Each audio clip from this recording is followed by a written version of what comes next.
మాల ఆత్మీయ సోదరులకు ధన్యవాదాలు తెలుపుకుంటూ, మేమిద్దరే కాదండి, ఇందులో 12 మంది సభ్యులు నెల రోజుల నుంచి కష్టపడి తిరుగుతున్నారు. గన్నెపూడి కొనోళ్ళు, మక్కిన, కందులూరుపాలెం, నాగపాడు, ఇంకా కొన్ని గ్రామాల నుంచి కూడా వాళ్ళు వెనుకొని సలహాలు సూచనలు ఇచ్చి పలానా పల్లెల్లో వీళ్ళు కలిసి మాట్లాడితే ఈ కార్యక్రమానికి హాజరవుతారు, పార్టీలో ఎప్పటి నుంచో సీనియర్ సలహాలు తీసుకున్నని మిగతా గ్రామాల నుంచి కూడా వెంటపాళ్ళ, పాకాలపాడు, చెట్టే నియోజకవర్గంలో గట్టిన 3 గ్రామాల నుంచి ప్రతి ఒక్కరి కార్యక్రమానికి తమ వంతు సహాయ సహకారాలు సూచనలు ఇచ్చి గన్నెపూడి గ్రామం నుంచి సుందరరావు, మట్టుపల్లి అచ్యుత మక్కే నుంచి పుల్లూరు, తాళ్ళూరి వీరస్వామి, సుందరరావు వీళ్ళందరూ కలిసి వెంటపాళ్ళ ఏకులు కోడే రాజశేఖరు, మాతో పాటు 15 మంది సభ్యులు ఉన్నారండి. అందరం కలిసి నెల రోజులు తిరుగుతుంటేనే ఈ మాత్రం గ్యాదర్ అయ్యారు. గణపవరం నుంచి కొంతమంది సభ్యులు ఉన్నారు.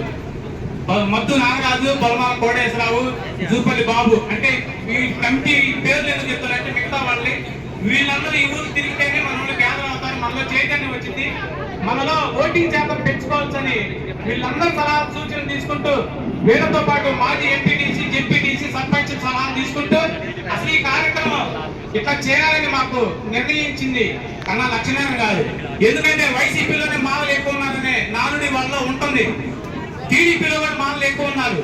ఇది ఎందుకు చేయలేకపోతున్నామని కన్నా లక్ష్మీనారాయణ పిలిపించి మీరందరూ నియోజకవర్గ స్థాయిలో మీటింగ్ ఏర్పాటు ఏంటంటే ఈ టీం అంతా కోళ్ళ అరుణ్ కుమార్ గారు, సాతులు రామాంజనేయులు గారు, మేడం భాగ్యరావు గారు, ఇలాంటి మా మాల సంఘాల్లో ఉన్న ఐఏఎస్ ఐపీఎస్ అధికారుల సలహాల సూచన మేరకు సత్తలపల్లిలో ఉన్న 73 గ్రామాల మాల ఓట్లని పెంచుకుంటూ వైసీపీ ఓట్లు చీలుస్తూ టీడీపీ ఓటింగ్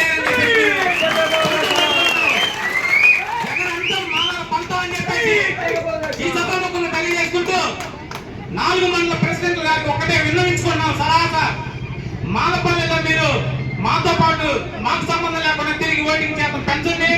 ఉత్సాహంగా ఉన్నారు మాలంతా ఓట్లు వేయడానికి. ఈసారి కన్నా లక్ష్మీనారాయణ గెలిపించుకోవడం కోసం కన్నా గారిని చూసి ఉత్సాహంతో పనిచేయాలని గెలిపించుకుంటున్నారు. ఎందుకంటే మాకు వైసీపీ అనే ముద్ర పడుతుంది, వైసీపీలో ఉన్న మాట చెప్పుకున్నారు. ఎందుకంటే అది కరెక్ట్ కాదు. ఈ రోజు ఈ కార్యక్రమం పెట్టిన ఉద్దేశం ఏంటంటే టీడీపీలో కూడా మాలలు ఉన్నారు, ఎందుకు రావట్లేదంటే కొంచెం పనుల నిమిత్తం ఏదో ఊరు మనం ఏ పోతామని మేము కొంతమంది పార్టీ ఆఫీసు చూడనటువంటి కూడా ఉన్నారు. ఈ 50 రోజులు ఎందుకంటే ఈ కార్యక్రమం చేపట్టింది అసలు కన్నా లక్ష్మీనారాయణ గారు ఆఫీస్ చూస్తారు, ఆయన చెప్పే మాటలు వింటారు. ప్రతి పల్లెలో రోజు ఒక గంట సేపు మీరు ఆడ కూర్చొని, ఎందుకంటే బంధుత్వం ఉంటుంది, పరిచయాలు ఉంటాయి, పొలంలో మనం తప్ప వేరే వాళ్ళు వచ్చి ఫ్రీగా కూర్చొని మాట్లాడలేరు. పెద్దరికం ఉంటారు కానీ మనతో అయితే పర్సనల్ గా మాట్లాడగలుగుతారు. రోజుకు ఒక గంట సేపు మీరు చెప్పవలసింది ఒకటేనండి, జగన్మోహన్ రెడ్డి గవర్నమెంట్ లో మానవులకు జరిగిన అన్యాయం చెప్పండి. ముందుగా ముఖ్యంగా మనకు చేసిన జ్ఞానం ఘోరం ఏంటంటే జగన్మోహన్ రెడ్డి అంబేద్కర్ విదేశీ విద్యాన్ని తీసేసి అంబేద్కర్ ఫోటో తీస్తే వైసీపీలో ఉన్న కొన్ని దళితులు పేరు తీసేసినా మాకు డబ్బులు ఇస్తున్నారు చాలన్నారు. మీరు ప్రతి పల్లెలో చెప్పండి, మన దేవుడు అంబేద్కర్ గారు, అంబేద్కర్ రాజ్యాంగం రాస్తేనే ఈ ఇండియా దేశం ఉంది.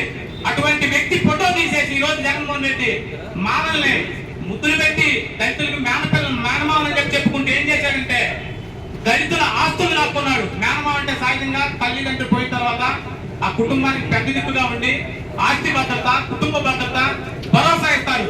కానీ వైసీపీలో మేనమావ అని చెప్పుకున్న జగన్మోహన్ ఏం చేశాడంటే ఆస్తి లాక్కున్నాడు. ఒక 10,000 ఇచ్చి 13,000 ఇచ్చి అందరికి ఇస్తున్నాడు, మనకి ఇస్తాడండి. మనకేం స్పెషల్ గా ఇవ్వలేదు. రాజ్యాంగం రాసిన ఫలాలు ఆయన పొందుకుంటున్నారు, మనకు కాదు. చర్చి ఆస్తులు కానీ మాలలకు వచ్చే నిధులు కానీ రాజ్యాంగంలో పొందుపరిచిన అన్ని ఒక 1000 మందిలో 100 మందికి ఇస్తున్నాడు, మిగతా 900 మందిని ఆయన కబ్జా చేస్తున్నాడు. ప్రశ్నించినాడు, లోపలేస్తున్నాడు. ఇదే వైసీపీ గవర్నమెంట్ నీ నుండి ప్రశ్నించినందుకు నన్ను కూడా లోపలేసే ప్రయత్నం చేస్తే నా వెనక కన్నా లక్ష్మీనారాయణ గారు నిలబడి ఆశీర్వాదం, నీకు ఏమి ఇబ్బంది కలిగినా నేనుంటానని భరోసాతోటి నేనైతే కంకణం కట్టుకొని 2 నెలల నుంచి తిరుగుతున్నాను. సార్ సూచనల మేరకు ప్రతి ఒక్క మాలపల్లె కలుపుకుంటూ పోతా. కొంతమందిని మర్చిపోతే క్షమించింది, మరలా టైం ఉంది. 73 గ్రామాలు తిరిగి మన మాల పవర్ ఏందో, మాల ఓటింగ్ శాతం పెంచుకుంటూ వైసీపీ కార్యక్రమానికి వచ్చేటువంటి 73 గ్రామాల మాల ఆత్మీయ సోదరులకు ధన్యవాదాలు చెప్పుకుంటూ, అలానే మండపాటి ప్రెసిడెంట్ లో మా వెన్నటువంటి సలహాలు సూచనలు ఇస్తున్న వెంకటేశ్వర గారు, వాళ్ళ అమరేశ్వర గారు, వాళ్ళ సాంబే గారు, రమేష్ అన్న, వెంకటకోటయ్య గారు, ఇక్కడ ఉన్న కొంతమంది పేర్లు చెప్పబోయిన మన్నించాలి.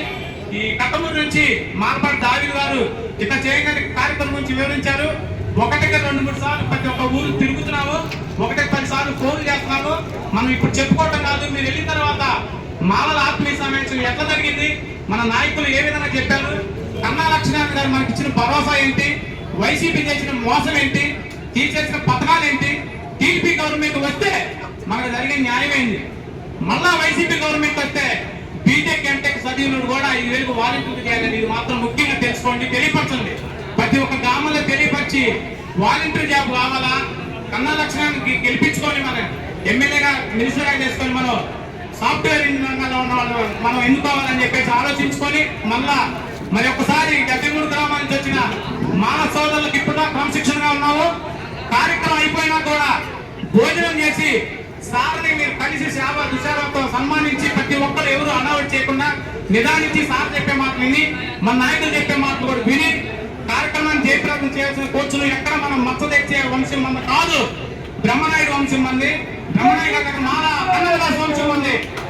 ఆ విధంగా కన్నమదాసు గారి వారసులు మనం బ్రహ్మనాయుడు గారి దగ్గర కన్నమదాసు గారు ఏ విధమైన పేరు తెచ్చుకున్నారో కన్నా లక్ష్మీనారాయణ గారి దగ్గర మనం కూడా అదే విధమైన పేరు తెచ్చుకోవాలని మీరు ఇంకా ఎండలో నుండి కూడా వాస్తవం ఈరోజు అందరూ పనులు ఉన్నాయండి, అవన్నీ పక్కన పెట్టి పలు గ్రామాల నుంచి వచ్చిన మాల సోదరుల ఆత్మీయులందరికీ ధన్యవాదాలు పేరు పేరును తెలుపుకుంటూ కొన్ని పేర్లు మర్చిపోయినా క్షమించవలసిందిగా కోరుకుంటూ ఎలక్షన్ లో అత్యధిక మెజార్టీతో కన్నా లక్ష్మణాన్ని గెలిపించుకోవాలని కోరుకుంటూ వచ్చే తెలుగుదేశం పార్టీ